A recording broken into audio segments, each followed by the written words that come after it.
Kale tukulamusiza ko wenna ayekomedde ku mukuto gwa Daily Still Hope ali ku Daily Still Hope tu nawe ali ku Age Media twagala nnyo oba akatuuka asooka subscribe ngo liking atasobola kubanga o sharing comment section azibeera nzigule okubanga ate otutuusako endowooza zo 0752 34 4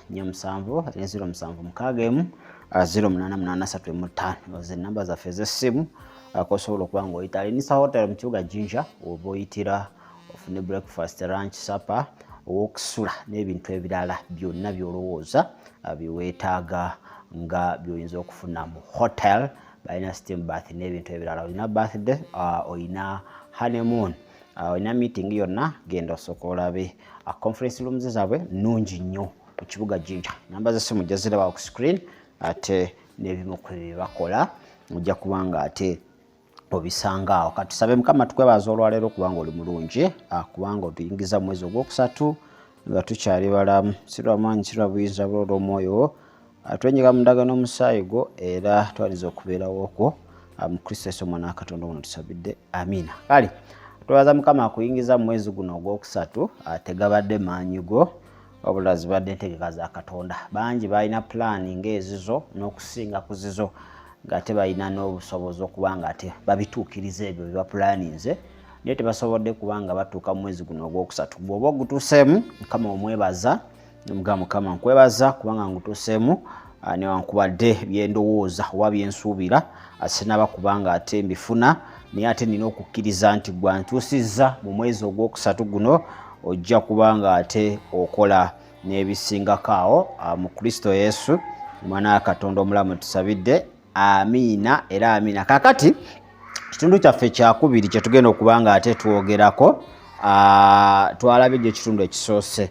Social media zonna buli wo scrollinga, emboozi eriko ya Kayanja, emboozi eriko ya Kiganda, emboozi eriko ya Ssenyonga, ate okubigatta awamu Ebisiyaga ye cause oba ye main aim lwaki social media zitradinga oba lwaki buli wo scrollinga emboozi eyo ate gy'olaba. Kakati mu kitundu kino tulaba Bishop Kiganda agamba alina evidence ate agenda kubanga abikkulira ddala omusumba oyo kubanga naye yamutinkudde.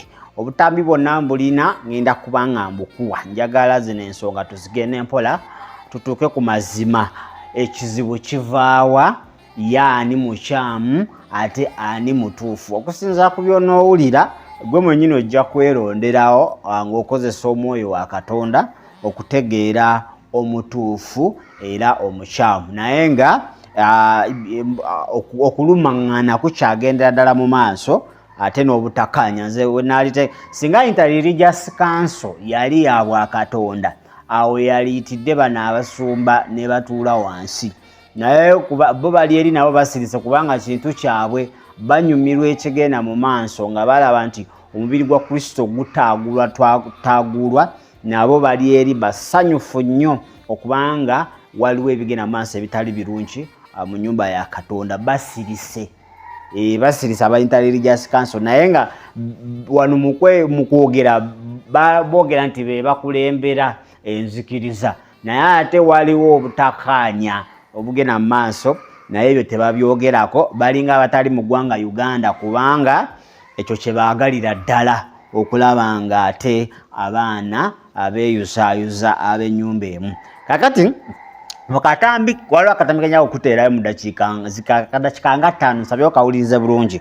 Waliwo ebintu bye tugenda okubanga ate tukozesa omwoyo w'amagezi. Oba ng'oli eyo, njagala okozesa omwoyo w'amagezi. Ebigambo Bishop Kiganda byayogera ate obigeraageranye n'ebya Pastor Kayanja, kubanga zino ensonga za Ebisiyaga zibadde over 30 years teziva mawulire. Almost every year wabaawo abitandika. So atwagala leero tutegeerere ddala kiki ekigenda maaso n'ebirowoozo abasumba bye bayinza okubanga byogerako, kubanga manyi abasumba abamu basirise kuba Kayanja abamutya, abamu bafiidinga ku yo, kitegera muntu w'amaanyi. So abasumba abamu batya okuvaayo kubanga bakola ki, bawa saidi zaabwe, naye nga ate balina opinioni zaabwe, buli omu alina kyasobola okuba ng'ayogerako eyo ensonga naye either batya tebaagala kulaga sayidi oba abasirise bali mu kuba nga ate beegayirira Mukama olw'ensonga eyo. So njagala olabe akatambi kano mu ddakiika ntono nnyo ate nkomewo osobole okuba nga ate tweyongerayo. Kusa mu tulo abantu amwe ne bamaze okussa mu tulo asobola okugamba ekyo Kiganda asobola okukikola ekyo tasobola kukikola. Ekyo ekimu ku kulivinga obulamu obuli straight nga tebuli mu makoona. Rekodi yo esobola okuwolereza. Kama ebazo ekyo tekibaddewo lw'amaanyi gaffe lwa kisa kya Katonda, by the grace of God.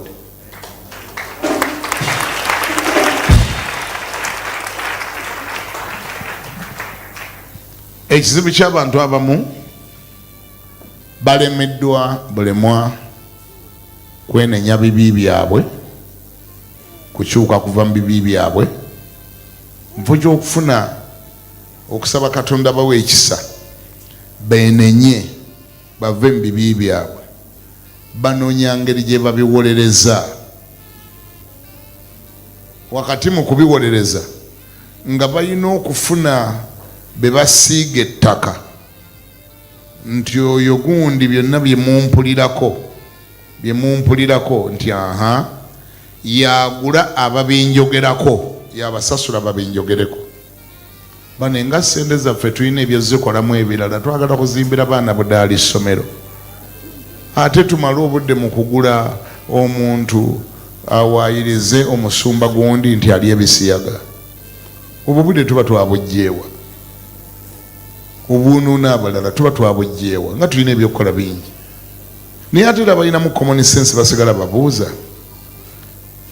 nti lwaki lwaki buli mwaka ekintu ekitatandise myaka 2, 3, 4, 5 ekintu myaka 3 buli luvannyuma lwa myaka 2 tuwulira yakikuvunaana, buli luvannyuma lwa myaka 2 tuwulira yakikuvunaana, buli luvannyuma lwa myaka tuwulira yakikuvunaana. Why you? Lwaki gwe? Ngambira ne bakune nti lwaki gwe?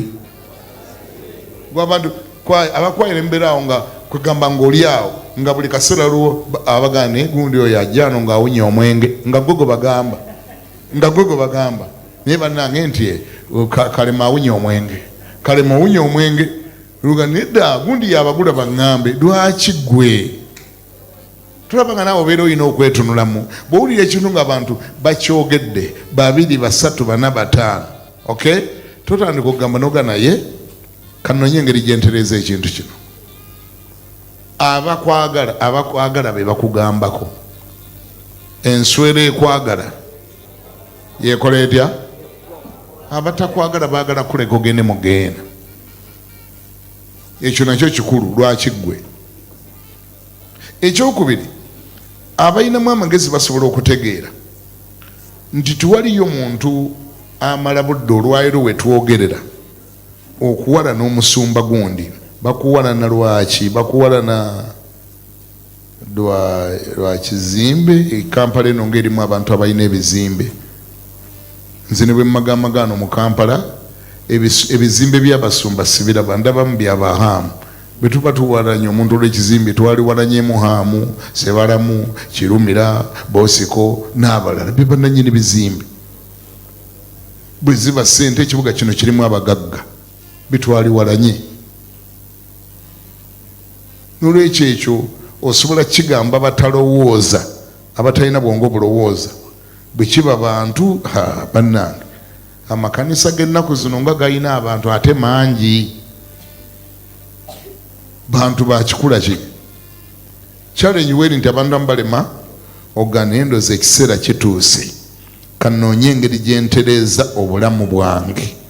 Olinaga nti sigenda kutereeza bulamu bwange, ngenda kunoonya engeri bempunzikirako ekintu kyange. Kale oli mulabi mulungi, tukyagenda ddala mu maaso. Ndowooza ka vidiyo ako kawuliriza, twagala tutemeeteme ebigambo by'omulabirizi. N'olutalo tujja tunyumira naye ng'ate we lutukosa ngaffe kanisa. Omulabizi agamba nti abantu mu kifo ky'okwenenya abantu benenye badda mu kugezaako akubika bibi nti guno omulembe gwe tulimu nti omuntu mu kifo ky'okutegeera ensobi n'agamba naye ensobi yange ngitegedde okuba nolwayo nenenyeza omuntu anoonya ngeri yabikkako ekyo kintu agende mu maaso nakyo naye ng'ate the best option eba yakwenenya si yakubikkirira. Kakati Matayo 4:17 atugamba from the time Jesus began to preach saying repent for the kingdom of heaven is at hand. Ye enjiri mukama waffe gye yabuulira era yenjiri gye tusuubira Kayanja ne Kiganda ne Ssenyonga n'abalala okubanga ate bakola ki babuulira naye ate bo baba balemereddwa okwenenya in case wabaawo obuzibu nga buli omu baakoseza munne ne balemererwa okutuula wansi basolovinge ebizibu bino buli omu n'anoonya cover up yeebiseeko ate abeere mulungi mu kifo ky'okutuula wansi naga kale amazima omuntu asobya kubanga ashumani tusobya omuntu asobya kuba ekizibu ky'abasomba nti katibeera mu kifaananyi ng'ekya Katonda nti bo tebasobya akubiri teri atasobola kusobya okuleka Kristo naye obanga oli muntu kisobokera ddala chances mpitirivu okusobya knowingly oba unknowingly kisobokera ddala. So kati bano abasomba bano bo tebasobya nkulaba okwabwe singa badde bakimanyi mu mutima gyabwe nti omuntu asobya bino byonna tebyalituuseewo. Okitegedde oli ategedde nti amazima omuntu olunaku lusobola otuuka sitaani n'amukozesa olunaku lusobola otuuka n'aseseetuka kakati mu butuufu munsaasire okwenenya kwabwe ate kwalirokodde bangi okusinga okwebikkako ate kuli kubuzaabuza bangi kubanga bali kwekuba kati most people are confused tebamanyi mutuufu tebamanyi mukyamu. So kati ye omulabirizi Kiganda agamba nti mu kifo ky'okwebikkako abalokole nti nga otegedde ensobi eyo tonoonya ngeri gy'ogibikkirirako sugarcoating it wabula gamba nti olwaleero gunsiize I'm very sorry. Okitegedde kakati ensonga y'okubiri kubanga ye agamba nti ono Pastor Kayanja mu kifo ky'okuba alinga agamba kale okusinza ku bigambo bye Pastor Kayanja mu kifo ky'okuvayo yenenye wabula anoonya engeri gye yeebikkako n'okubanga akola ki anoonya abantu bayinza okuba nga akibateekako basembe nakyo. Kakati n'ekirala omubulizi oba omulabirizi oba naawe kino ekibuuzo buli omu akiina why always you oba why always Kayanja kubanga buli issue weevayo Ebisiyaga towulirako mulala wabula owulira ani Kayanja. Kakati awo waliwo ensonga oba waliwo ebintu bibiri ebyokuyiga. One, kyandibanga kituufu kubanga always you. Why always you? Lwaki gwe buli lunaku buli mwaka buli ekitagede kyandibanga kituufu oba yandibanga omulabe omusajja yamwesibako ayagala musuula nga sitaani yamwefunyirako n'agamba ono esimulemere ku kati nga buli mwaka gwe basongamu. So it is a two way. Kitegere so kisinzira gwe kukutegeerako nze mmanyi nganze kati naawe kiri eri gwe kwenga buli mwaka always mawulire bikibu Kayanja why always you? Oyo mulabizi Kiganda yakoze ki yabuuza mu katambi ako kubadde owuliriza. Kakati omulabizi agamba mu kifo ky'okunoonya omuntu gwokola ki gwowunzikirako ekintu kyo kitegedde manyi waliwo ebikukwata n'ogamba vudde ntya mu luno olutalo kanfuneeyo gwe neerippako gwempayiriza ngambe nti yono. Kiro bbira abaye mu basisita abasisita baba balina omulenzi gwayagala nga mwagala nnyo bayinza oteesa ne bafunayo kifaala kyabwe kye basiba olubuto n'agamba nti lwoyo tamala kuzaala buli kimu biteredde n'agamba nze nalimbalimba nga kisajja kyate oluusi bakisibye olusi kitunze ekibanja ne kisasula. So abaanoonya gwayinza okiwunzikirako ekyosi kimala okuyita ng'omuganda wagamba pressure emala okukakana then soka ayogera amazima. Kati omulabizi agamba ono omusajja yanibanga ebintu bye bimususseeko ayagala kubanga abiwunzika somewhere naye naffe tulaba lutalo lwa bigambo olumuzungu aluyita cold war naye ate this is not cold war, this is a spiritual attack. Buno kuno kulumbagana kwennyini naye nga Yesu atugamba atya we repent for our sins for the kingdom of God is at hand. So abasumba bagamba ateri atasobya ate mu bwakabaka bakatonda teri munene tuwali level gyogenda tuuka kuno gamba shia kati nze level gye ndikonze shia nedda Bible gamba ffenna tuli baana mu maaso ga Katonda oba before the Lord we are all sons of God or children of God. So omwana wakatakula omwana wakasigala mwana so long as you are still under your father's parenting or your mother's parenting you are still a kid. Era so kugamba todda saa zino tokola kino tokola naye ng'oli musajja mukulu you are even above 18 years. Naye the reason is okyali wansi w'emikono gy'abazadde bo oba okyali ki kati ebyo bikulirawo ng'ogenze wasizza ofumbiddwa oli eyo ku mirimu gyo naye n'oba ovuga motoka eyenkana etya nga maama we ali mukyala atambuza kigere wogendayo obeera ki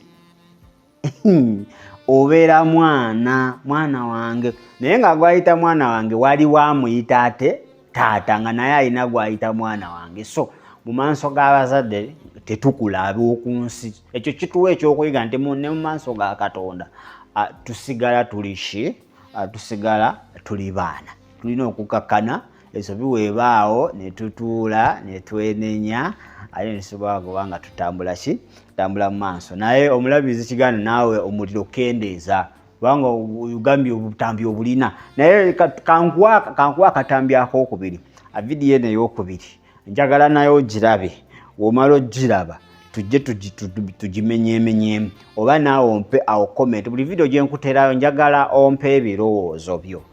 Bano abantu ababiri olutalo lwabwe wajje lulaga. Nze ntogamba nti entalo ezisinga mu basumba mu Kampala si za ndiga nzakubuulira bakayanira abantu buli omu ayagala kukaza kyaki ya munne okusinziira ku allegations buli omu ayagala afuna allegations zasiba ku munne abantu beeri badduke badde eno. So nti enjiri twagivaako kati tuli ani asinga abantu kyekizibu ekitawanya abasumba e Kampala ekisinga oza waliyo ekirala ani asinga abantu. So abamu bakomekereza bagenze kukozesa maanyi agatali ga bwa Katonda abamu bakomekereza nti methods oba amakanisa gakyuka dda gajjula naye nga tegakyali makanisa nga gava dda ku mulamwa. Katwetololemu katono kankuwe ka clip ako namba 2 wokalaba ngenda kuba nga nkomawo. Kakati gano ge mazima agali mu Girasi Mukama yebaziwe.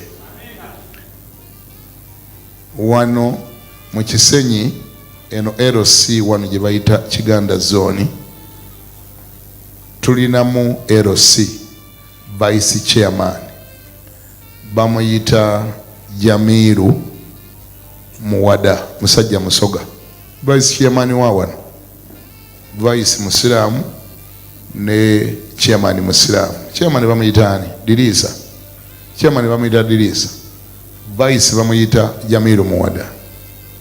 Mbandi mu ofisi yange awo ndowooza emyaka giringa kati 3 egiyise mbandi mu ofisi yange nga vice ankubira essimu angamba Bishop nemugamba nti aha Jamiru wano nemugamba nti aha nagamba munnange nno ndi mu kkomera e Kampala mukadde ku poliisi nemugamba mu kkomera ate watuuseeyo otya nagamba ndi awo waliwo gwe twalimu okutegeragana naye manja sente ze namunyonyola yagana okutegeera n'abitwala ku poliisi nalimu okutegeera kubambwa manja mbw ate deadline yaggwayo dda biki okakana munange ne banteeka mu kkomera naye ngenda kuvaayo ngenda kusaba bondi nveeyo nemugana kati gwe ate omusibe abeera nekomera nagayishiya omusibe abeera nesimu nagayi ate mukulembeze abapoliisi bamanyi ndi mukwano gwabwe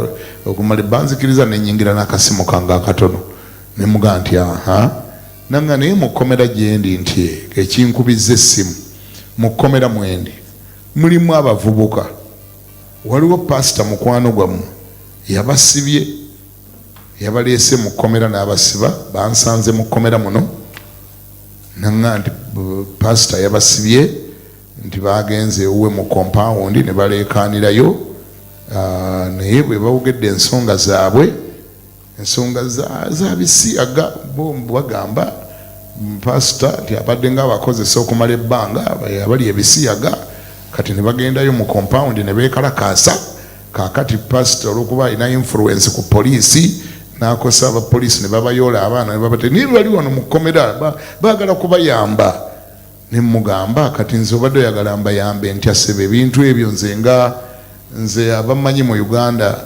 bamanyi nti nnwanyisa Ebisiyaga naye sirwanyisa bantu ababiriya mmanyi ng'olunaku lujja kukya babiveeko ekyokubiri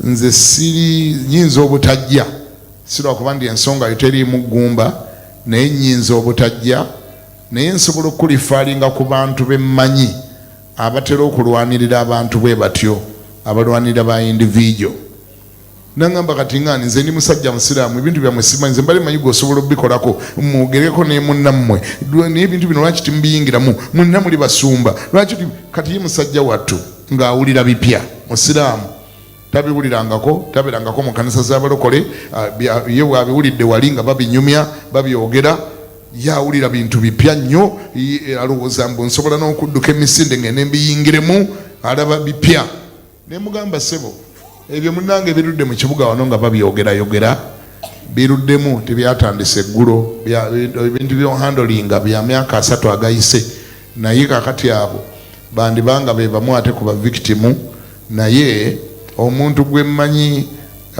gwe nsobola okuzigirira namuzigirira abantu babiri ne muga nti pasita gwe bayita Martin Sempa atera okuyingira mu nsonga ezo n'omulala bamuyita pasita Ssenyonga naye ntera omuwulira ng'atera okulwanirira abantu bwe batyo oleme kuvaawo ng'ogamba nti sina kyenkozeewo abo bo bakontaktinga bayinza okuyambako n'agamba kati essimu zaabwe nzifunye ntya ne mugamba ziizo oleme gandi saakuyambye naye era awo nze wenkomye saasukkawo awo wenakoma bwentyo bwe nakola paati yange pasita Ssenyonga n'agezaako okuyambako abavubuka abo first of all okumanya kiki ekiriwo ng'olede bali mu kkomera kiki ekiriwo tubayambye tutya abaana ne baopening up ne bagamba pasita gundi yatuli Ebisiyaga ate n'atwefuulira bwe twageze oyo mubanja atujjanjabe kati ate yatutadde mu kkomera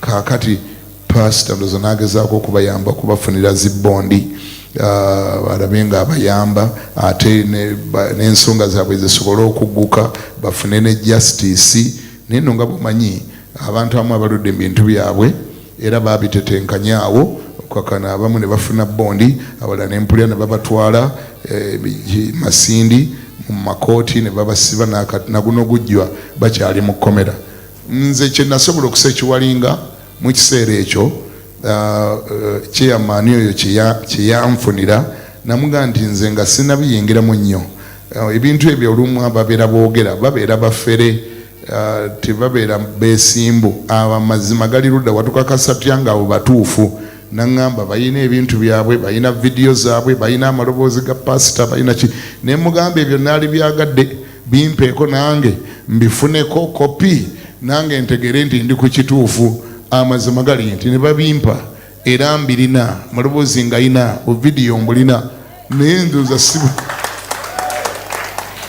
sibibagambanga nako ate mbirina kubanga maturity yange yaŋŋamba nti kale kambeere nabyo oba oli awo omuntu oyo olunaku lumu alikyuka kankikwase kisa lumu alikyuka niye babimpa mbirina ate era bwe banantakula ennyo nja bibawa.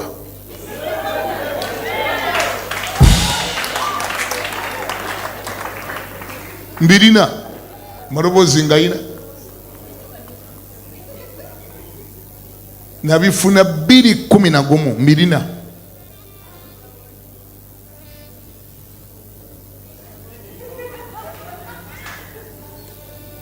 Akilipo ako kadapi omulabirizi njagala wano waliwo logic ate waliwo weweetagisa omwoyo wa Katonda. Okusinziira ku mulabirizi agamba Muwada yamukubira essimu, Muwada baali bamusibye.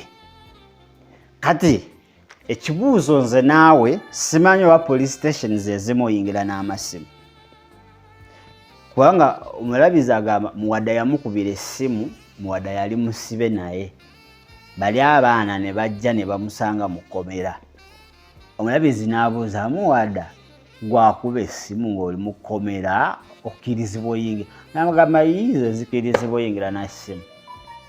Abasirikale bakola ki? Abasirikale bamanyi nsobola oyingira n'eki, nsobola oyingira n'essimu. Kakati awaliwo ebibuuzo bingi, Muwada lwaki baamukkiriza okuyingira n'essimu munda mu kkomera? Ye neekira nti abo abapoliisi abaali ku duty kusaawa eyo be baali soose okukwatibwa, kubanga kimenya amateeka, tekikkirizibwa omusibe okuyingira n'ekintu kyonna mu kkomera. Kati we baba batandika okukola investigations eziririyo ezitaliimu kwekubira, basooke bakwata abasirikale abaali ku duty olunaku olwo oba abakkiriza Muwada okuyingira n'essimu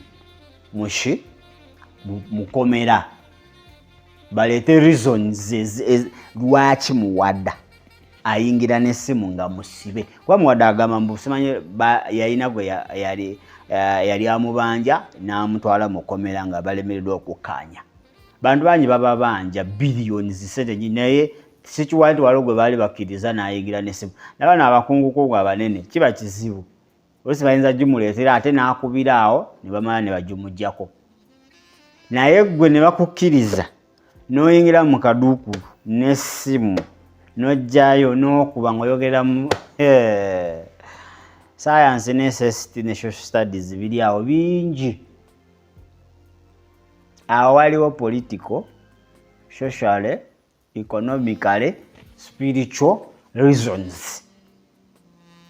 Mu kutegeera okukwo kisoboka okubanga Muwada yayingira n'essimu mu kkomera n'akubira bishop oba omulabirizi. Muwada n'alina okukwatibwa, n'abasirikale bakwatibwe, baali ku kakodyoki okubanga Muwada ayingira n'essimu. Bamuggyako emu kubanga yagamba nti banzikiriza n'enyingira n'akatono, kitegeeza yalina essimu Muwada ni 1, ne bamuggyako esimu ate ne bamulekera ezimu. Logic ali awo, ekyo nkikulekedde. Omulabirizi waatugamba.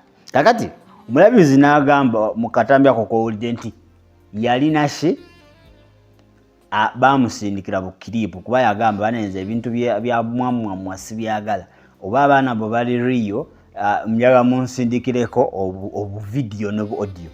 Omulabirizi alina buvidiyo ne audio.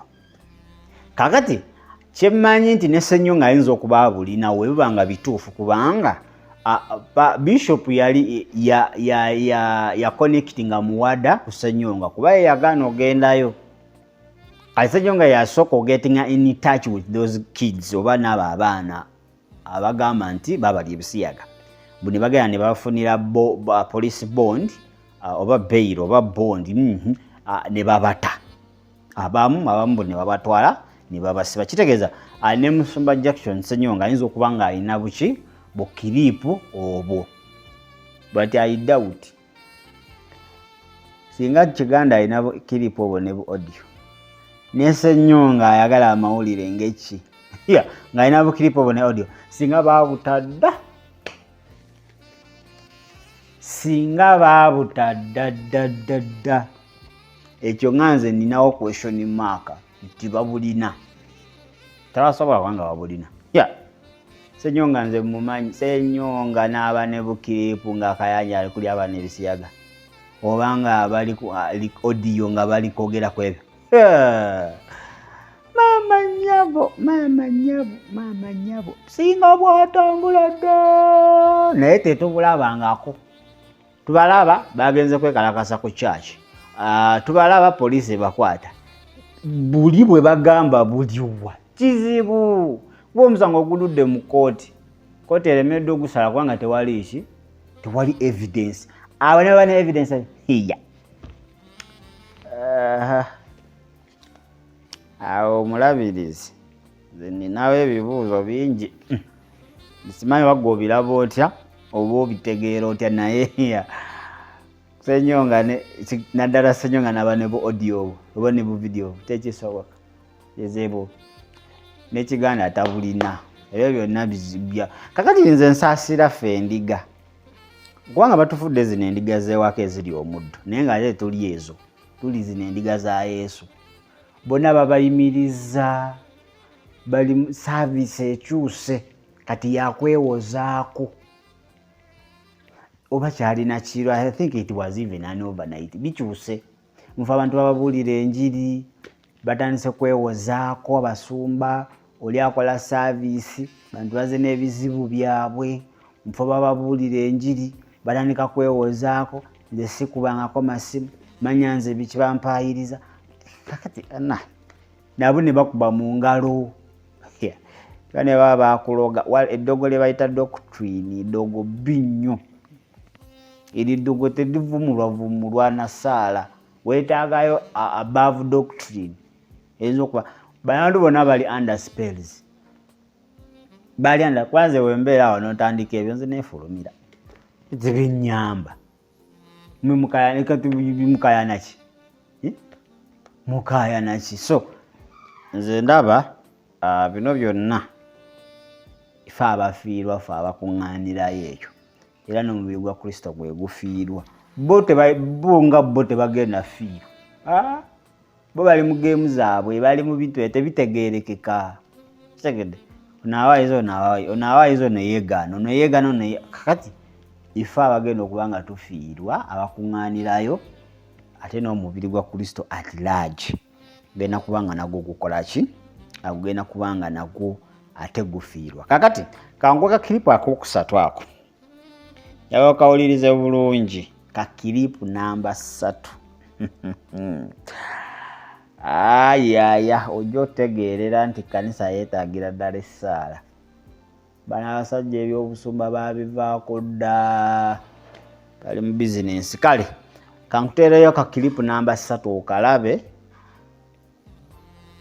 ompe kyotegeddemu awo chairman oyo musiraamu bamwegayirira bamuwe ssente adde ku sayidi yaabwe abalokola baganye okukyuka beegayirira chairman omusiraamu bamuwe ssente adde ku sayidi yaabwe mbwagambe nti kituufu pastor bantumanga nenkubiranga bali abaana amasimu kikyamu kubanga ne mu rekodi za telecom tikiriyo rekodi za telecom ziraga date d do yabamanya d do yabasanga oba d do yabakubira essimu oba d nange do yankubira essimu rekodi za telecom ziraga nze ndowooza nti ebyo tubisiriikiridde ffe okumala ebbanga ddene mpaka nga bo batutingudde era nga baagala okubuzaabuza ensi eno okubikka ku kibi kyabwe bayibuli ga nti abikka ku kusobya kwe talikola atya taliwona tosobola kuwona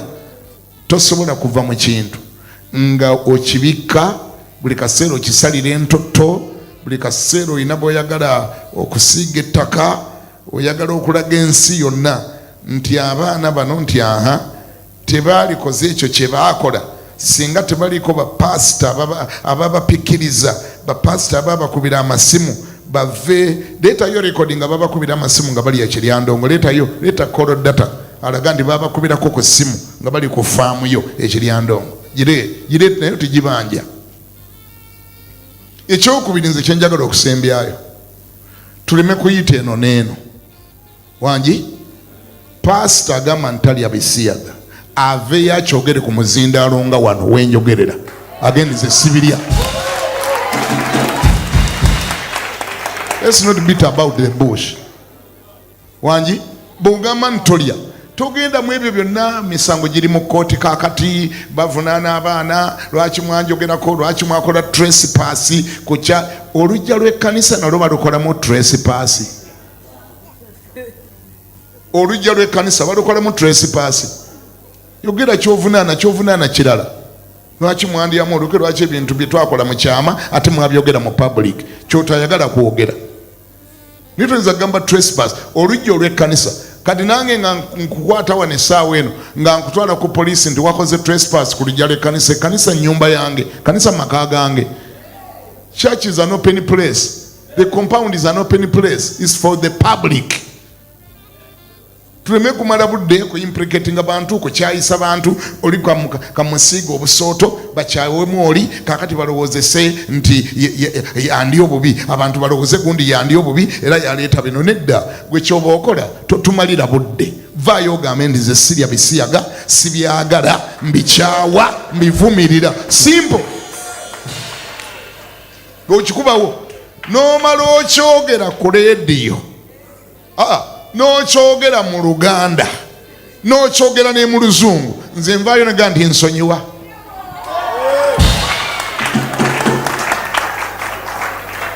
Akantu akatono bwe katyo kakulema katya ebirala byonna ng'obyogedde n'ekyo vaayo kikubewo ogenze sirya bisiyaga mbikyawa sibyagala mbivumirira.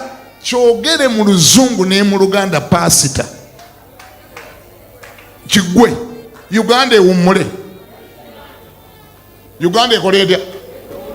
Otherwise ujja kuddaawo gundi olabika kirabika bwaye gundi yamukyawa.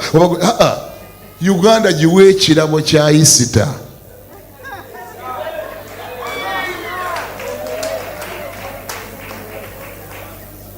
Kakati Mukama akuwa omukisa.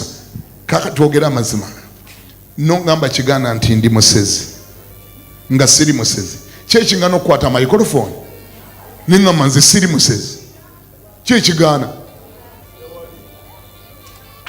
oge Kiganda oli muyeekera nga siri muyeekera nga esira waputu eje media n'emikutu emirala. Kiripu namba 3 ogiwulidde.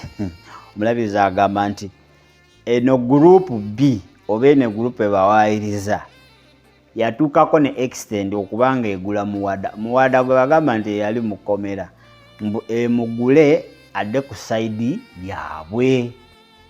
Kati abalokole tutuusaawo okubanga tugulirira ensi ebeere ku side yaffe. Tetufaayo Katonda baali ku side yaffe bataali ku side yaffe ensi kasitebera ku side yaffe kati kyetuliko. Tetutamanyi wa kituufu oba si kituufu. Makitegedde wekiba kituufu nabo baproducing audio bino ebintu bigwewo tuve mu kerere. Muwada wagamba baba baali bamugulirira saidi ya Kayanja emugulirira abeere ku saidi yaabwe nkiwa bamukubira ku masimu oba bamusisinkana ng'omuntu ategeera defense vice alina ku intelligence emala omuntu asobola kumala kuyita nga ayogera ebyo notabaako ne kalikoda koteeka bbali okitegeera ba mu nsawo aproducinga agaye banaye nze omusajja yali angulirira audio yiyo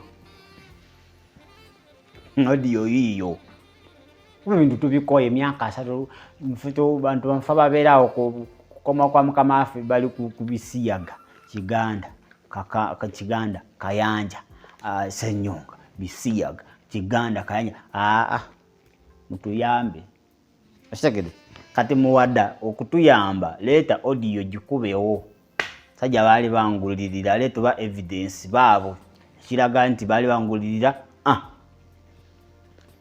kati nabyo byammwe biri awo tetumanyi oba bituufu oba si bituufu.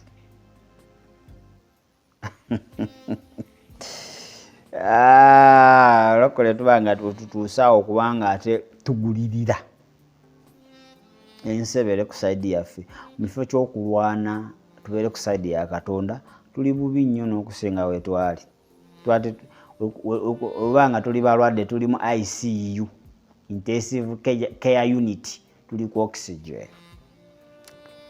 Okitegedde?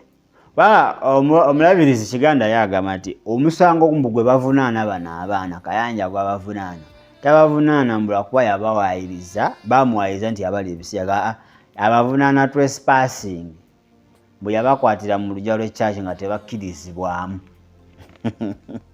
Kati saawa zino tetumanyi ayogera mazima n'ayogera kituufu, kuba mwena muyinza okuba mutulimba oba mwena muyinza okuba mwogera mazima. Kati mutuyambe, mutuule wansi musolovinga ebintu byammwe. Trespassing ku kyaki bada amakanisa agamu bakukwata ati kati ziri kanisa ezimu balakisi, kanisa ezimu balakisi. Kati ow'amagye ye waakulaba nga akwekengedde oba nojja mu kaseera ke naye ate kanisa 24 hours erina okuba nga eri accessible. Anyway, for security purposes oyinza okubeera limited, naye eyakayanja eyo yo amagye weegali ekola 24/7 abantu babeerawo. Siraba ate awo trespassing awo teriwo. Banasajja balina issue zaabwe ze batukweka, balina byabwe, kati batuferera mu trespassing manya biki fe tubeera awo tutaalira awo mu ebyo ng'eri bayisaawo byabwe. Ati wiza statement ya Kiganda esembayo. Kiganda yagambye Kayanja kasavaayo neyeenenya oba n'ayogera amazima nti bana nze sirya Bisiyaga muneesonyiwe, bw'ate ayagala akwate ne Bayibuli, akwate Bayibuli agambe ho mu linnya erya Yesu omwana wa Katonda omulamu, ate Bayibuli etugaana okulayira. Simanyi bano bannabyabufuzi beesigama ku lunyiriri ki okukwata Bayibuli ne balayira nti I swear nja kukola amazima. Ate mu mwaka gumu naye wabanga ate ebigambo babimeketa dda bye baayogera simanyi, naye nga ate Bayibuli etugaana okulayira mu linnya lya Katonda, tetukkiriza kulayira. Naye ate omusumba ye omulabiriza agamba pastor aveeyo alayire, kubaayo akwate Bayibuli ayogere mu Luganda bannayuganda lwe bawulira, ayogere ne mu Luzungu kigende ku international level nti ye si musiyazi. Ye si musiyazi. Anayi. Kale katulabe Matayo 5:34 agamba wati, do not swear oath. And Jesus tells the listeners in Matthew 5:34, do not swear oath. And in here a present example of a swearing oath is kale ojja kusoma oyo Matayo 5 ojja kutandikira kwa 3:4 ojja kweyongerayo olabe Yesu ng'atugaana okulayira, tetwelayiza bintu bya kisiru. Let your yes be yes and your no be no. Do not say anything you don't mean. Nkozeseza version bagita MSG. Yekugamba do not do katulabe King James version. But I say unto you, swear not at all, neither by heaven, for it is God's throne, nor by earth, for it is his footstool. Yes. Neither by Jerusalem, for it is the city of the great king. Neither shall thou swear by thy hand, by thy head, because thou cannot make one hair white or black. But let your communication be yeah or no. That is a yes yes or no, no. For whatever is more than this comes from evil. Wobanga answer yo teri yes ate teri no. Eyo sitani abagikuwadde. Oba yes oba no oli awo otu tetukiriza tolayiranga mu linnya lya Katonda, tokolanga kirayiro kyonna mu linnya lya Katonda bw'ali mu ggulu. Kubanga eggulu ye namulondo ye, oba ku nsi kubanga ensi y'entebe y'ebigere bye. Tolayiranga mu Yerusaalemi kubanga kye kibuga kya kabaka asinga, the great king. Tolayiranga muno oba omutwe gwo kubanga tosafuula luviiri lwonna luba black luddugavu oba lweru. Naye leka okuwuliziganyizibwako oba leka okwogerako ku beeweewaawo oba si weewaawo. Ebisinga ku ebyo oba ekisinga ku ekyo kiva eri mubi. Kakati simanyi oba omulabirizi olw'olunyiriri yalulabye, kakati simanyi. Ate ayinza okuba mutuufu kubanga ayagala omusumba aveeyo Kayanja agambe no sibirya, yes imbirya, ekituufu. Weewaawo oba si weewaawo. Kale ffe katubasabire, katwongere okusaba, tomanya omwoyo wa Mukama alumiriza, ajinza okuba nga abalumiriza bonna basisinkane basobole okuba nga ate bagonjoola eyo ensonga. Era omulabizi agambye nzi kasita akola ekyo n'avaayo n'agamba sibirya oba mbirya, naye mweteefuteefu okugenda yenenya agambe amazima musumba nange nenenya olw'obutali butuukirivu bwange sonyiwa. I think that will be the end of the world. Ekyo kasita kibaawo ejja kubeera nkomerero. Yesu aba alabise da ekyo kubaawo wano mu Kampala e Uganda wano. Naye katusabe mu maaso ga Katonda teri kimulema. Byonna biwulidde olowooza ki ku kigenda mu maaso? Fukamire tusabire eggwanga. Kale kankolekera akatambi kana akasembayo okalabe. Omulabirizi yasembezaayo n'essaala nga tusabira ekkanisa erumbiddwa. Nange sigenda kuba nga nsukka wano, mugula Jamilu nzaadde mu studio okuba nga ate nkutwalira ddala mu maaso mwene ensonga egenze mu maaso ekutta akati wano nawali nga tweswaza tweyambula obwereere bwaffe tuwanika eri abantu ate betwetaaga okuba nga balina okutwegattako, naye ate tubalaze obwereere tubasibirayo oba tubaggalirayo obutasobola kubanga ate bajja mu kkanisa. Naye kyo tekiri eri musumba Kayanja yekka, musumba Kiganda yekka oba Ssenyonga, eri buli ssekinomu yenna. If you have any issues someone oba olina ensonga yonna n'omuntu oyo, kiba kyamakulu nnyo n'ogenda n'osisinkana omuntu oyo oba n'omusinkana ne mwogerezeganya ensonga eyo neggwa, obutalinda ate kiwundu okusamba ddagala oba ensonga eyo okubikaminga worse, kubanga wene bikaminga worse nebasukkako ebivaamu biyinza okuba nga bibala si birungi, biyinza ovaamu ebibala ebitali bya Bwakatonda, ebyobukyayi, ndowooza embi n'ebintu ebirala. So kalowoozo kange eri ffenna omuntu aba akuminako ensonga, please take that step, ogende eri omuntu oyo bw'aba nga ali reachable. Wali abatatuukibwako. There are people who can't listen. Nga onoogenda ate bigenda kwonooneka. So era olina kozesa mwoyo wa Mukama wagamba go, don't go. Wali abantu nga woogendera wooti gamba singa nabirese nga byonna bigenda kwonooneka. So omwoyo wa Mukama waali ffenna gwe tuba tukozesa.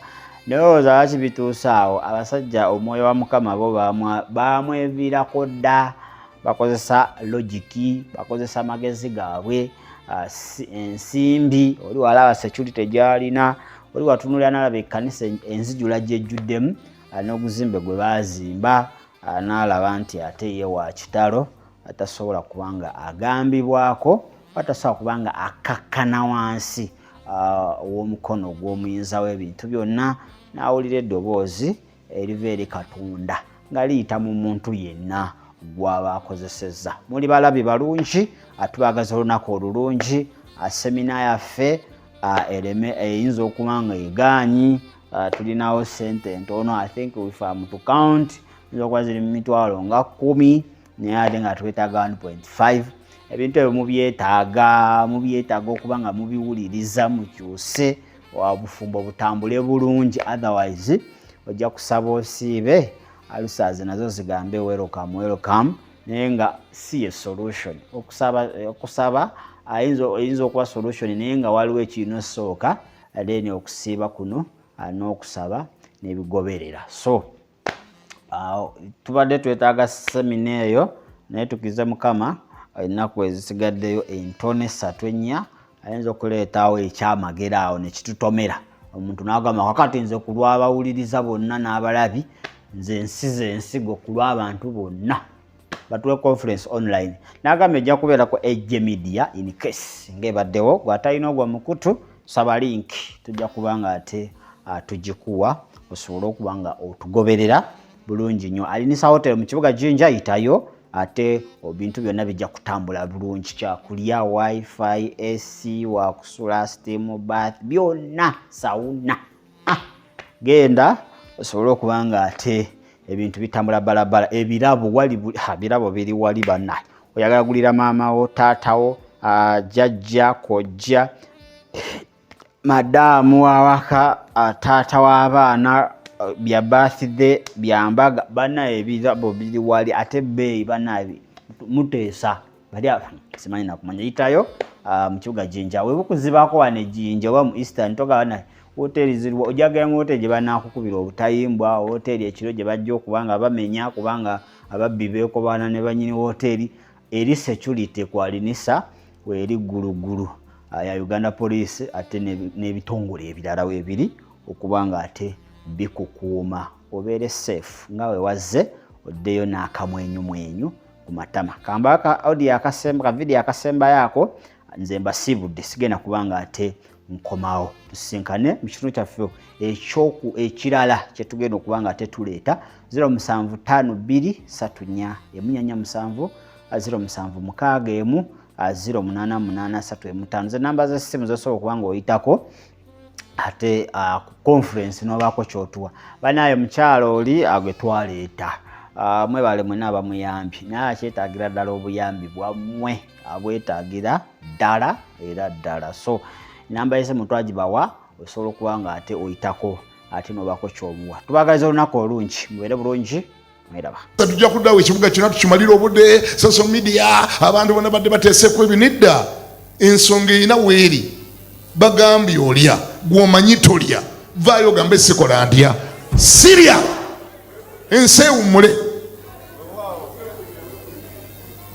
Olina wadde okwata bayibuli bwoti bw'oba kikole mu ngeri ya kirokole okwate ne bayibuli olayire ogende oba ndya ebisiyaga bino bwe mba mbirya bwe nebaka olwaleero nfiire mu buliri sizuukuka.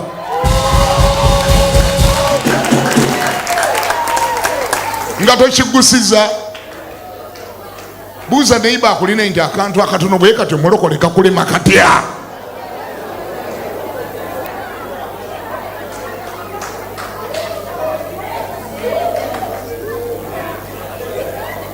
Akantu akatono bwe katyo kakulema katya. Ne bakakubanja omwaka mulamba ne wetolola bwetoloozi myaka 3 bw'oba tolya juvaayo kyogere sirya.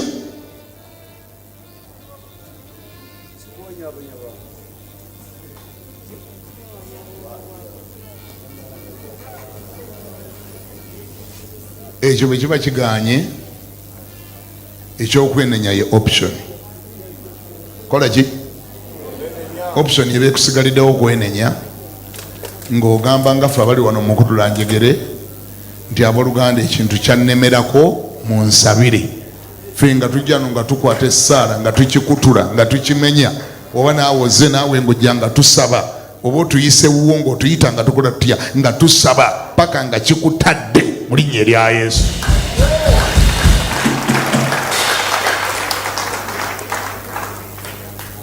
Enswera ekwagala Omukama bampeera omukisa.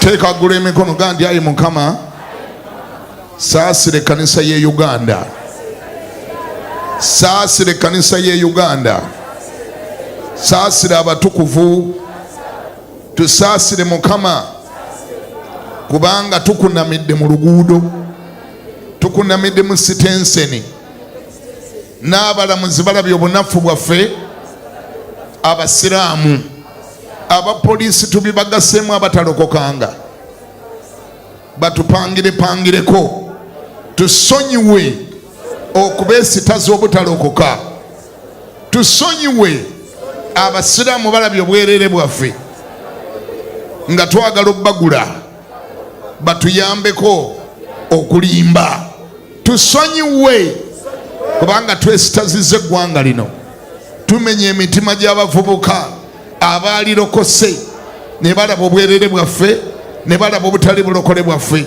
Tuyimiridde wano nga twenenyeza ekkanisa, tusonyiwe Mukama, tusonyiwe ssebo, tusonyiwe taata, tusonyiwe ng'ekkanisa mu Uganda kubanga tetukwekeddwa, tetukyakwekeddwa, tulabisiddwa, obwerere bwaffe bulabise. Saasira, tusonyiwe, golola omukono gwo ogutaasa otutaase, oguwonya otuwonye, tuyambe mu linnya erya Yesu. Amiina.